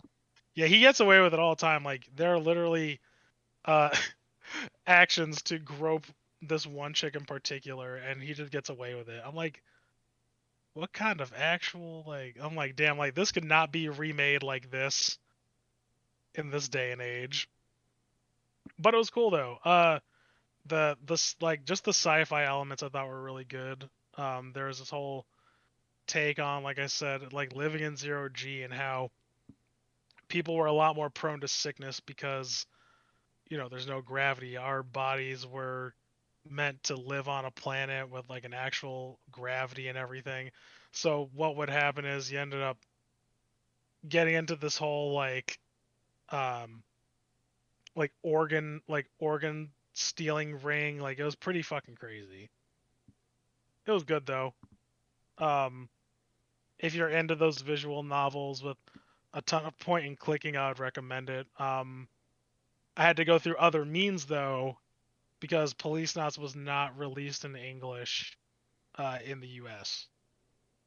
Or it wasn't released in the U.S. at all, I should say. Wow. Yeah. So I had to go through alternative means.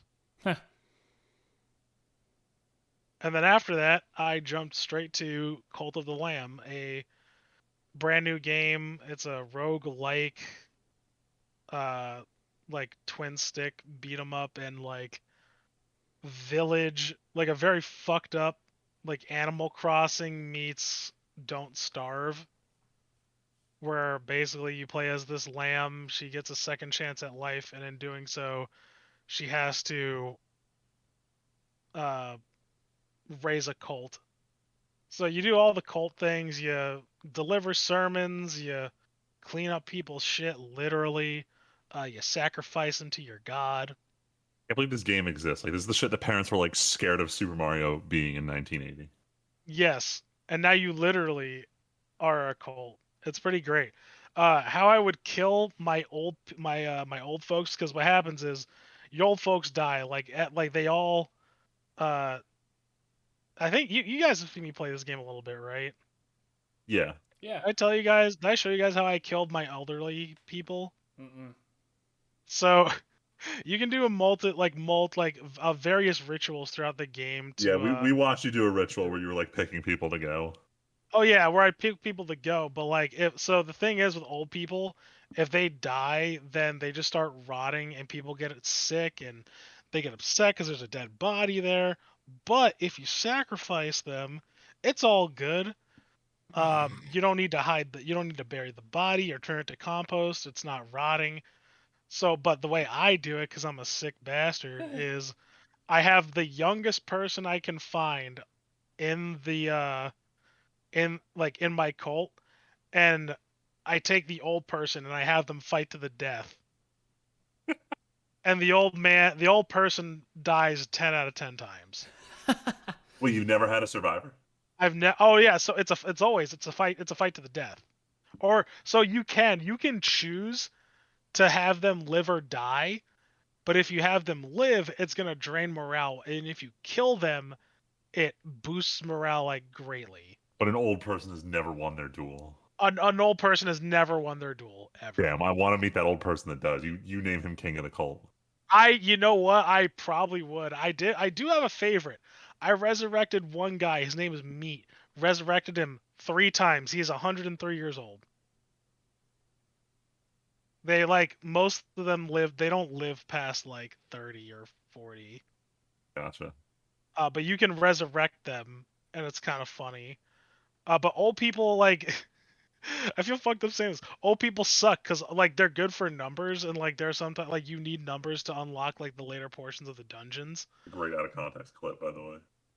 Yeah. Oh, you're posting No, one. no, no. What you're saying right now is a great out of context clip. Oh yeah. Oh, it's a very great. Yeah, old people suck because they're good for your numbers, but they don't do anything. Because everybody has a job. Whether it be harvest resources, and all they do is just sit there and eat your food. And I'm like, time to die, old man. Guess what, Tony? You're getting ascended. Oh my god. Everybody give it up for Tony as he gets launched into the air and just dies. Jesus. Oh my god. Great, this is amazing. Or my other favorite is you can re-educate a dissenter, right? Because someone will go around and they can, be like, ah, rah rah, the cult is bad, blah blah blah blah. Why re-educate them when I can just ascend them? Hey, Brittany, you've been such a loyal follower. Look at what I do for my loyal followers. Ascend them, aka just kill the shit out of them. Damn. Yeah, it's pretty great. I love this game. And this game is rated T for teen. Is it really? I never Yeah. actually checked the ratings. But yeah, it is. I guess. Yeah, I guess it is. Pretty fucking sick though. But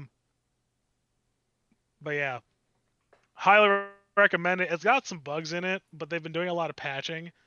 I feel like this game has gotten so much traction. I wouldn't be surprised if there's DLC or if a sequel's coming. Hmm. Yeah, it sounds like they made out like bandits with this.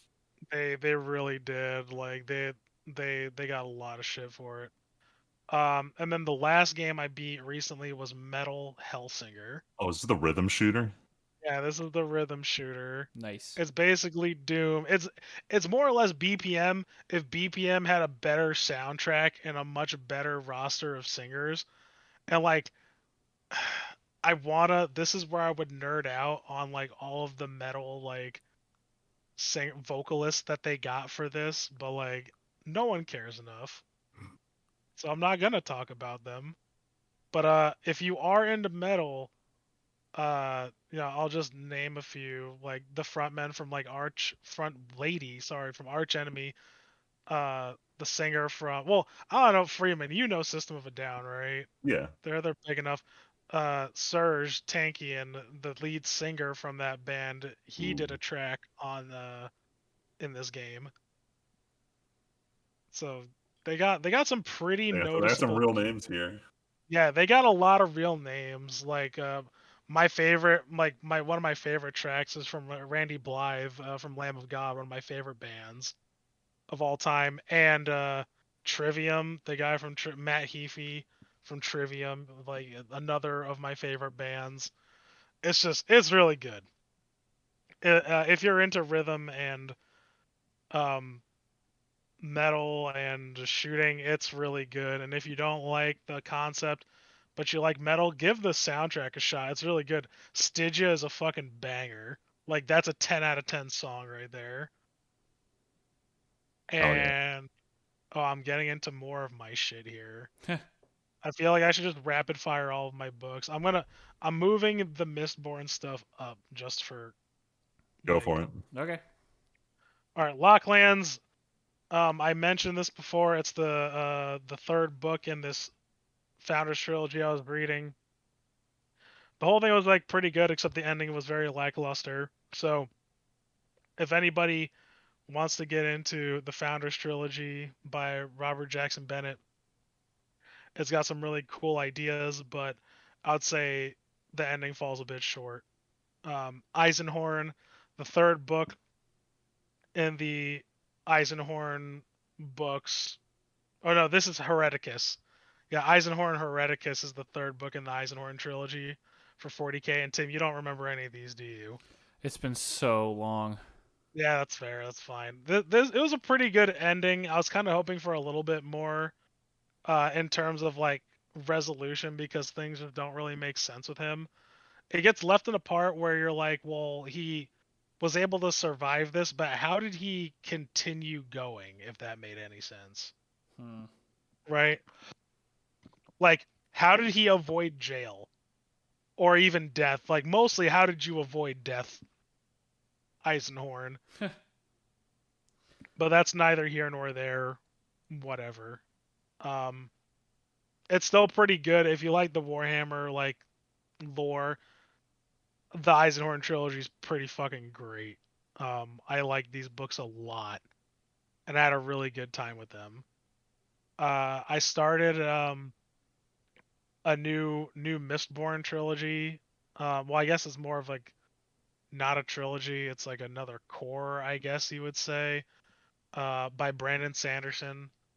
I mentioned the original Mistborn series on this podcast, that consisted of Final Empire, Well of Ascension, and The Hero of Ages. Now this is like the next core of books called the Wax and Wayne series. Tim, I would say you would enjoy this a lot. Really? Yeah, like this, like out of anything that I were to recommend to you, this is like Inscription? probably. Oh, not No, no, Inscription. no, no. Oh, Sorry. sorry. Yeah, yeah. The Mistborn series, Oh, right. Alloy of Law and Mhm. Shadows of Self.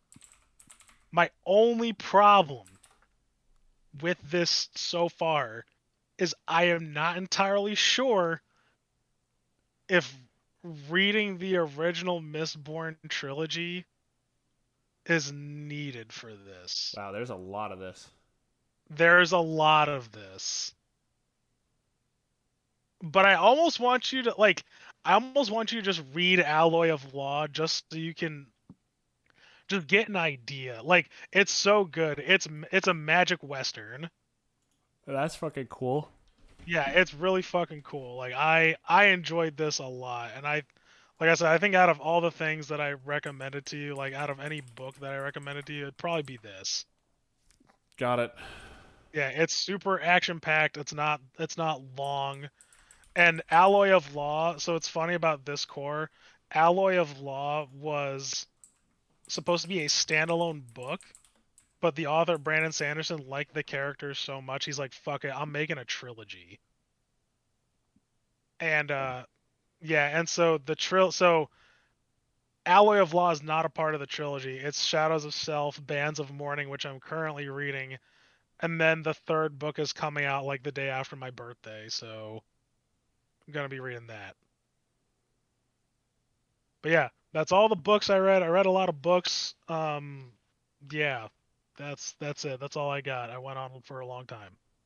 All right, cool. No worries. I'll be really short with mine because almost all these are technically like incomplete or in progress. So first and foremost, I started playing Inscription.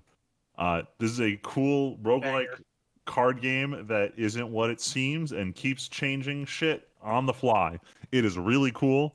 I'm at a little frustrating part in what I would call part three of the game. I'm pretty sure everyone else calls it Act Three. Um, but it's fun, and I need to just power through this last part before I can get to like the final big reveal that I air quotes don't know about. Um, but we'll see when I actually have time to do that. I finally got around to finishing Umbrella Academy season one. I had some issues with my other friend group, like having traction on the show. So we told the two who just straight up didn't give a shit. They were like, "All right, we're just gonna watch out the two of you because you straight up don't care anymore." So we finally got to the end of season one, which I didn't know is just ends on a massive cliffhanger. And I turned to my friend, who his entire intention was to have us watch season one and two before season three started. I turned to him like, "Hey man, like I keep apologizing for holding you on season three, but like did season two also end on a cliffhanger like this?" And he just gives me the look. I'm like, uh-oh. Now It I feel like sure a dick for fucking delaying did. him. Yeah, It so sure fucking did. so we're gonna see how quickly we can get through season two because I feel bad holding him up even further for season three. And guess what? Season 3 ends on. I figured it's one of those shows where as long as they know they're getting another season, they can do these ridiculous bullshit cliffhangers. It, You know what though? I liked them though.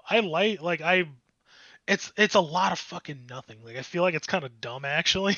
it means that your season finales aren't like this like a closing moment. They never are, because it's always like we gotta hype them up for the next season.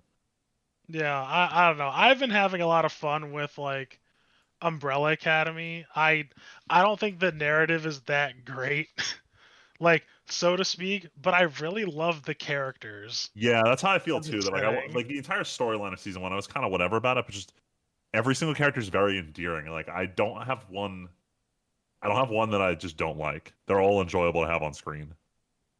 Like even at the beginning, Yeah. I didn't like Cha Cha and Hazel that much, and by the end of season one, it's like I actually enjoy when they're on screen now. Yeah, they're fun. They're really like they're fun. I like you said, I don't think there's a single character that I really wasn't a big. Actually, you know what? Vanya was very difficult to Uh, like at some Anya's points. tricky, but it kind of helped that her boyfriend was just like the worst. Yes. Yes. Yeah. Anyway, season one actually really good. I enjoyed it. The music choices were phenomenal. The casting was Yes. great. I can't wait to blitz through season two and just catch up on this 'cause it's really good. And then the last one I wanted to talk about, I almost removed this because I watched episode 6 of House of the Dragon before we started recording.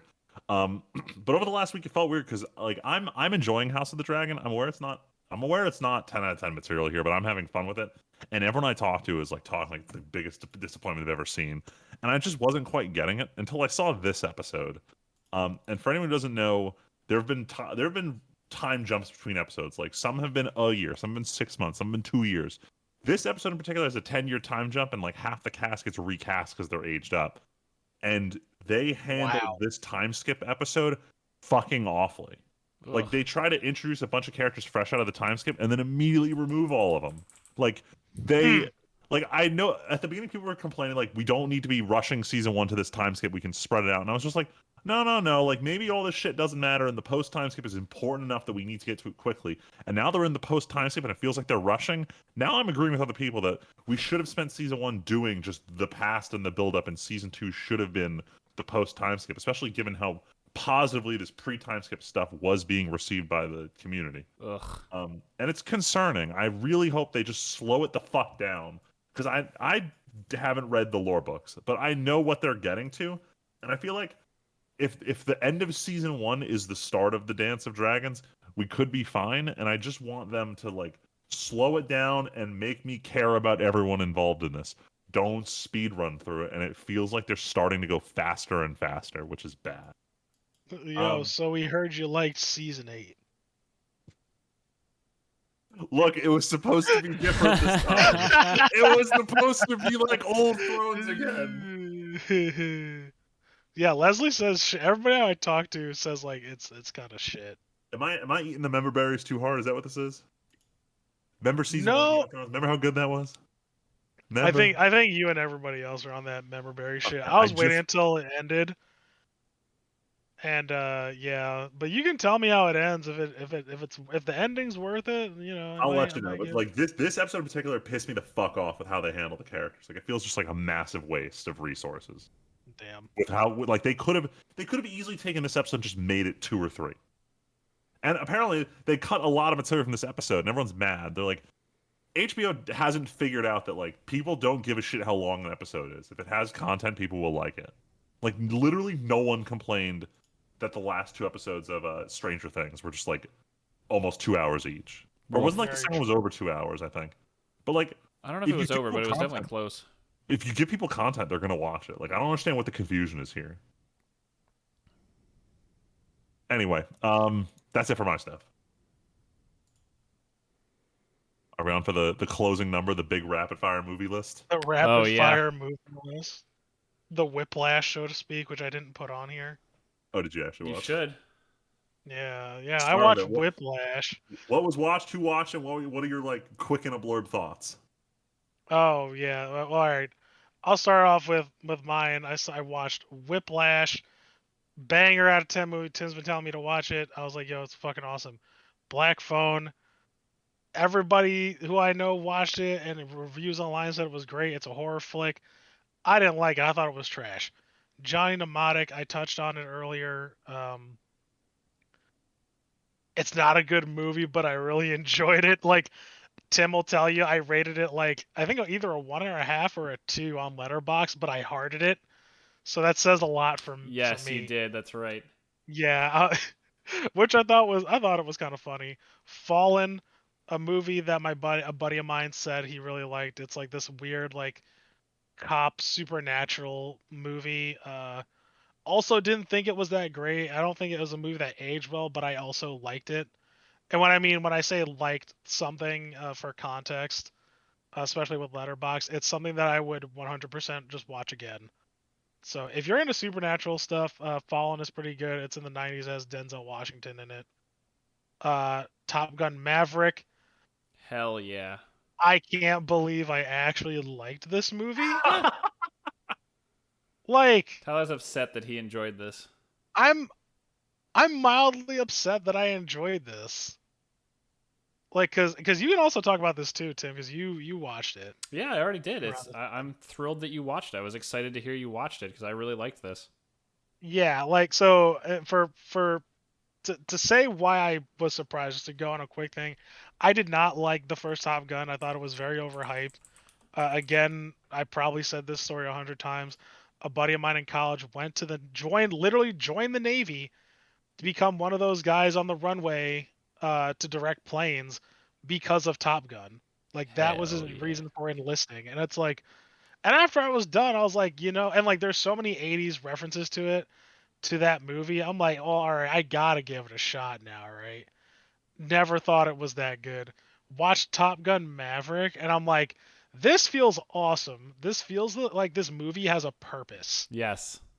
right? It has a direction, and they had a clear goal. It felt like a really fun, like, heist movie, Mm-hmm. actually. Oh, Like, it had heist movie. That's a good way to put it. it really was. There was a bunch of people. They all had like their own separate jobs, and they were all just trying to slim themselves down while at the same time trying to like learn more about themselves.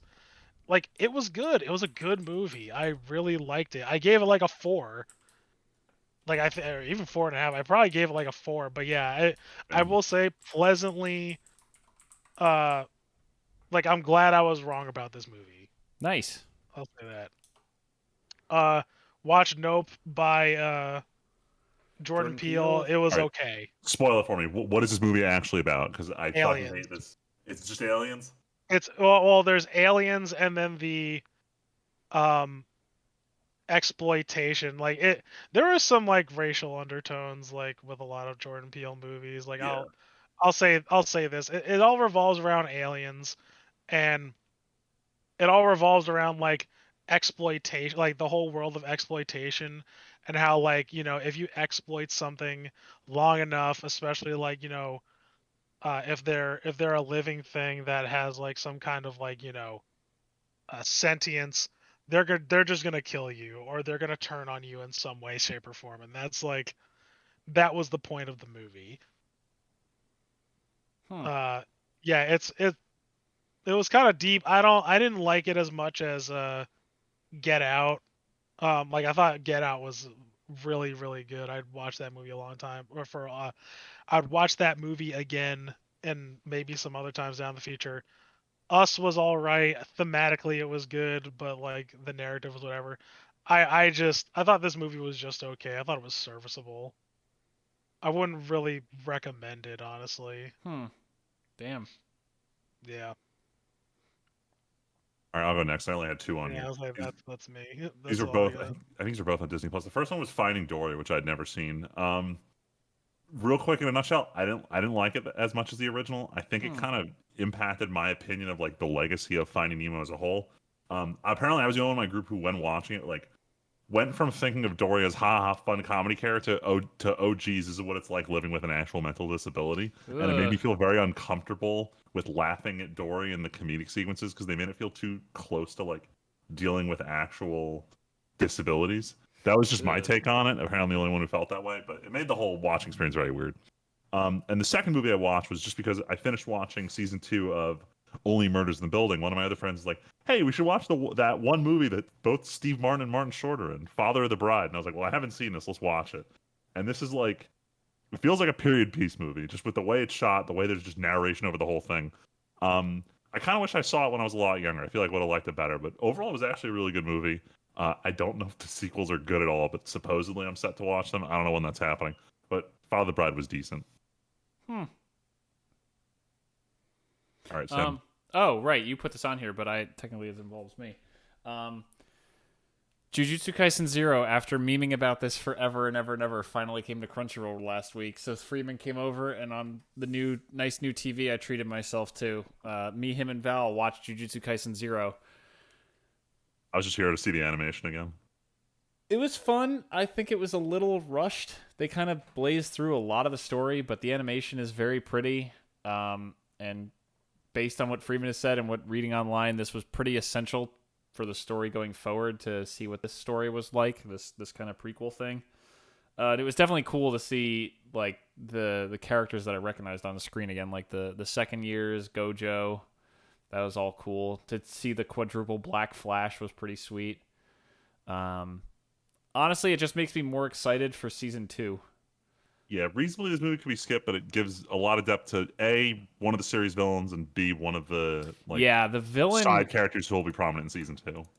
This is literally like the villain had no motivation or anything before, and now it's like, oh, that's why he did everything he does and how his power works. So yeah, that was kind of helpful to have. Next one, on my trip to Texas, Opal and I were hanging out, and we managed to have an empty theater viewing by pure luck of the new horror movie Barbarian. This is absolutely... I had not heard of this, and I would never have gone to see this myself, but she was like, oh, I want to see this. Let's go check it out. This is a pretty good suspense movie.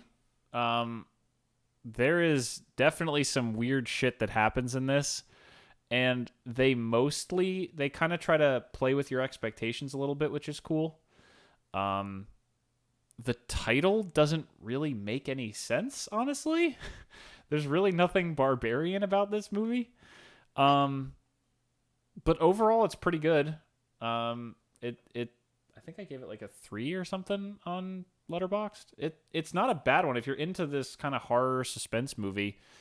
Even for someone who really isn't usually into those, it wasn't like big jump scary usually. There was like 1 or 2.